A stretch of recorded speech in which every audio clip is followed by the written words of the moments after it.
이 연구 영상을 위해서 참고한 자료입니다. 영상에서 이 모든 자료를 다 인용한 것은 아니며 여기서는 한대 성곽, 적성묘 등을 중심하여서 제한적으로 인용하였습니다.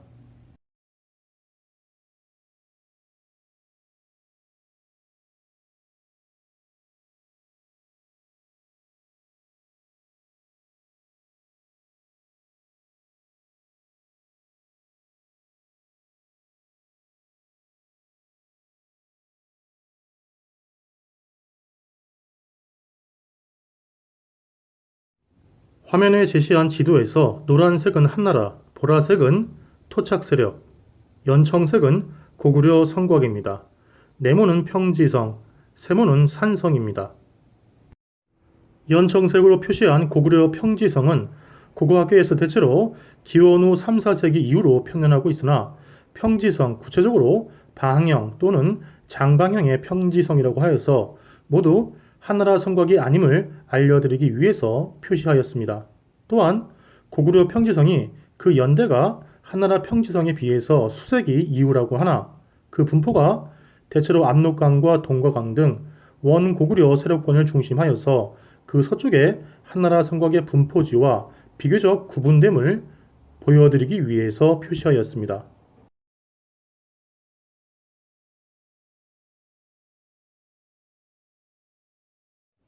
보라색으로 표시한 성은 원고구려 또는 고구려계와 포괄적 범주에서는 같은 계통이나 세부적으로는 다소 다른 축성 방식과 구조를 띠고 있어서 사학계에서 해당 지역 토착 집단의 거점으로 추정하는 산성입니다. 총 3곳을 표시했는데 먼저 좌측의 첫 번째 산성은 신빈 삼송산성입니다. 이 산성에 대해서 그 구조와 축조 방식을 근거하여서 흑구산성, 전수산성 등과 더불어서 고구려 초기 산성으로 보는 견해가 일반적인데 그 축조 시기에 대해서 중국 학자들은 고구려 건국 전후 이 분야에 있어서 국내 대표 학자인 여호규의 경우는 기원 후 4세기 이전으로 판단하고 있습니다.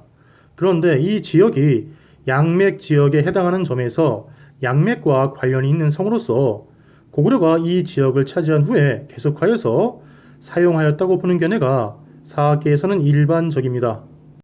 삼송산성의 규모는 둘레 약 1100m로서 그 형태는 불규칙한 타원형입니다.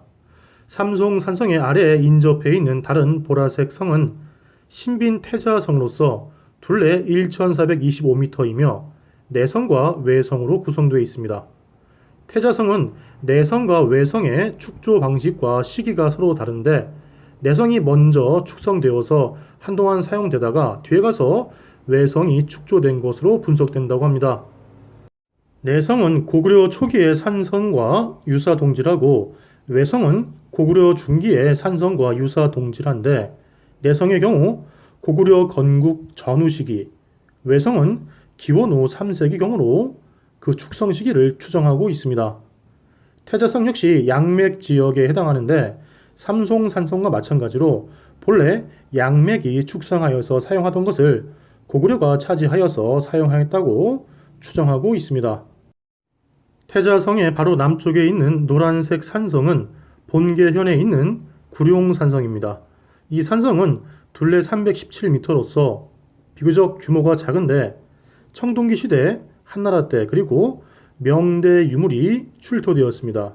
따라서 청동기 시대에 축조되어서 그 후 명나라 때까지 쭉 사용된 것으로 판단되고 있습니다. 그런데 구룡산성 바로 위에 구룡산성보다 규모가 큰 태자성과 삼송산성이 양맥의 거점으로 추정되는 만큼 또한 양맥의 영역에 해당하는 태자 상류수계 지역에 위치하는 만큼 구룡산성 또한 양맥 세력이 사용한 성으로 추정할 수 있습니다. 보라색이 아닌 노란색으로 표시한 까닭은 성 안에서 한대 토기편과 기와편이 출토되었기 때문입니다. 이것을 교류의 단면으로 볼지 한나라의 지배의 흔적으로 볼지 확실치는 않으나 최대한 보수적으로 해석하여서 한대 성곽을 의미하는 노란색으로 표시하여서 여러분께 보여드린 것입니다. 하여서 여기서 다시 보라색으로 전환하여서 토착 집단 구체적으로 양맥의 성곽으로 표시하겠습니다.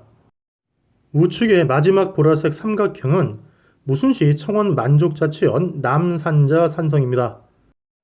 이 성에서는 전국시대에서 서한시대 초기에 해당하는 철제 농기구와 토기가 출토되어서 성의 축조 연대를 전국시대에서 서한시대 초기에 이르는 그 즈음에 처음 축조된 것으로 판단되고 있습니다. 그런데 그 축조 방식과 구조 그리고 고구려의 유물이 출토되지 않는 사실에서 고고학계에서는 이 지역에 토착 집단이 처음 축조하여서 사용한 것으로 판단하고 있습니다. 여기서 말하는 전국시대니 서한시대 초기니 하는 용어는 유물과 유적의 시대를 판단할 때에 편년의 기준을 가리킵니다. 고고학계에서는 중국을 고고학 유물과 유적의 편년의 기준으로 삼고 있습니다. 남산자 산성의 동북쪽에 표시된 노란색 삼각형은 통화시 유화현에 있는 조어대 산성입니다.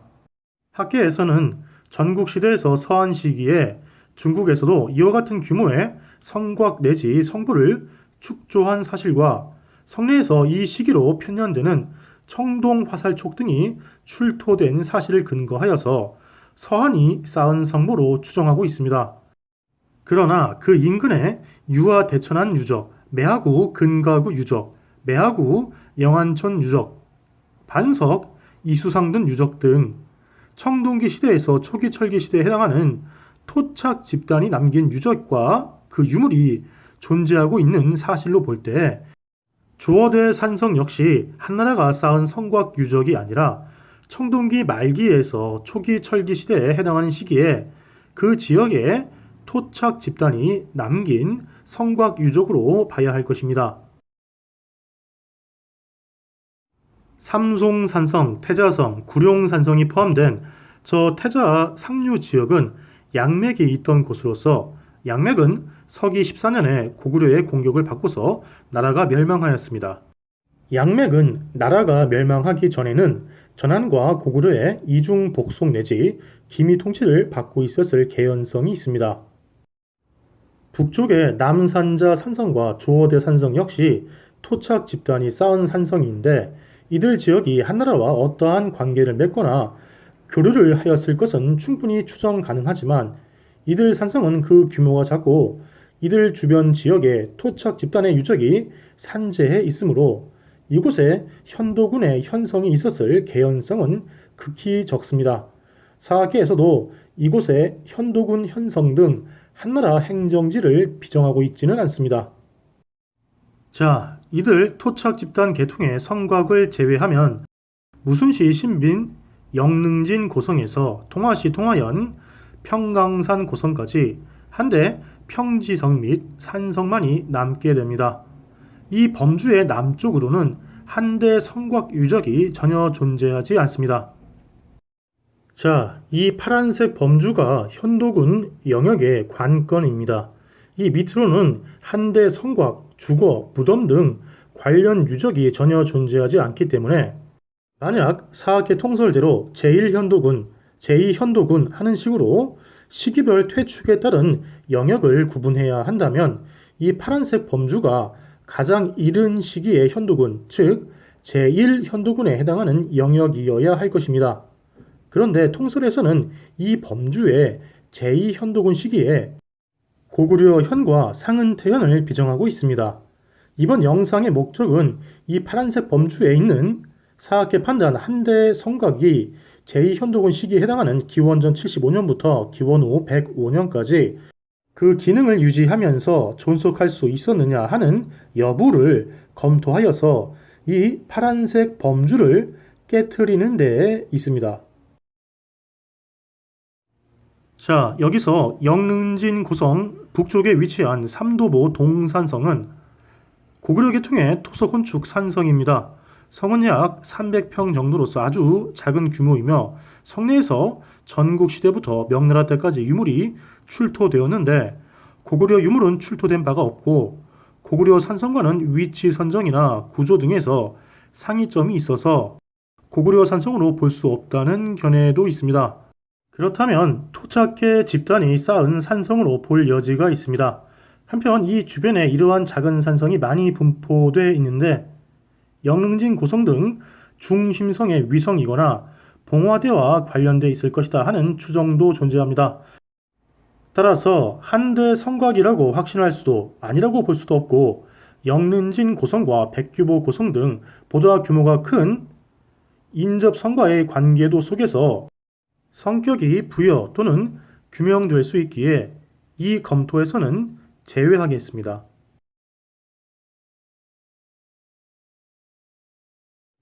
자, 이렇게 이 범주에서 총 5개의 성곽만이 남습니다. 4개의 평지성과 1개의 산성입니다.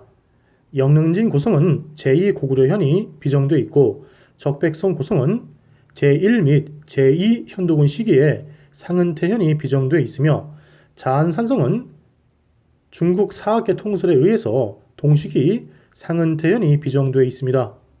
자안산성 인근의 평강산 고성은 동북아 역사넷 고구려 문화유산 자료의 설명에 따르면 일부 학자들에 의해서 서한시기 고구려현의 현성으로 고려된다고 했는데 어느 학자들의 주장인지는 확인하지는 못했습니다.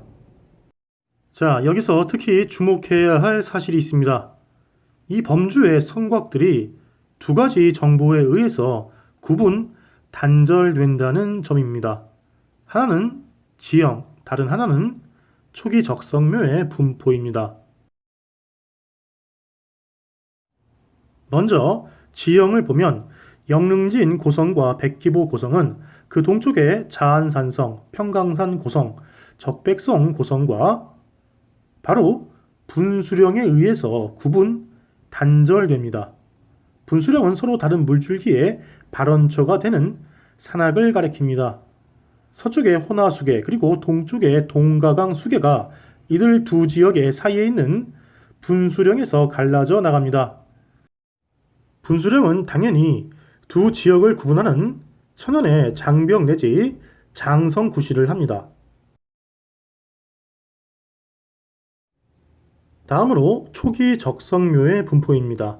초기 적성묘라 함은 기원전 3세기 말 또는 기원전 2세기부터 기원전 1세기까지 또는 기원 후 3세기까지의 대석계 적성묘 그리고 무기단식 적성묘 등을 가리킵니다.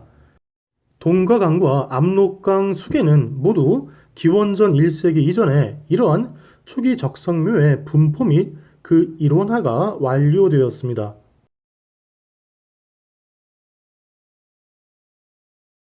고구려 적성묘 또는 고구려계 적성묘라 함은 기존 지성묘, 대석계묘, 그리고 석퇴 또는 적성묘 등의 제지 토착 묘장 문화를 바탕으로 기원전 3세기 말에 전국 연계의 철기 문화를 수용하면서 동가강과 압록강 수계에서 특유성을 띠면서 대형화하면서 발전한 적성묘를 가리킵니다.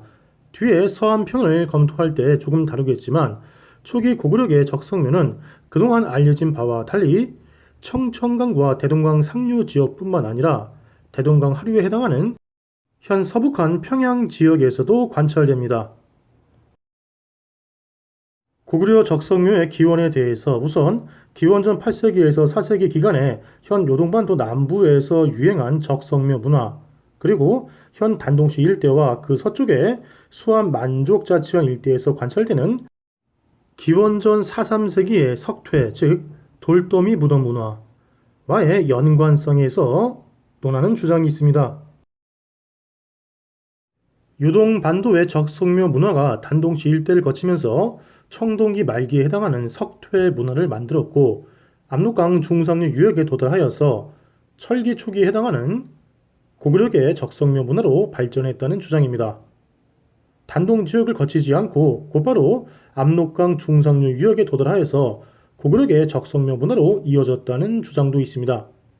반면에 요동 지역이라는 넓은 지역 범주에 전통 묘제인 지성묘, 대석계묘 등이 환인과 통화 지역에서 철기 문화를 기반으로 하여서 기원전 3세기경에 고구려계 적성묘로 발전하였다는 견해가 있고 또한 통구 즉 지반 일대를 중심한 압록강 중상류 수계에서 먼저 적성묘 문화가 나타나서 환인과 통화 지역으로 전파되어서 일반화되었다는 견해가 있습니다.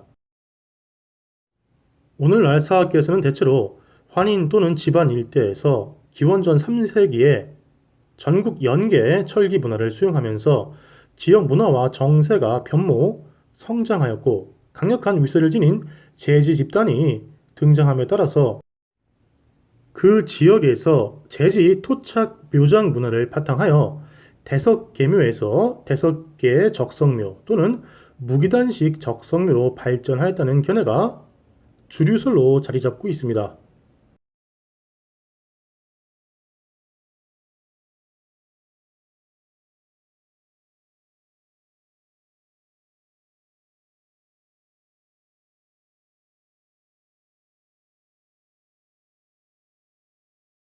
자, 보시는 바와 같이 호나, 구체적으로 소자하 수계의 영능진 고성과 백기보 고성을 제외하고 동가강 수계의 자안산성, 평강산 고성, 적백성 고성 등 이 세 개의 성만이 초기 고구려 적성묘 지역 범주에 포함되는 것을 알 수 있습니다. 바로 이것이 단서입니다.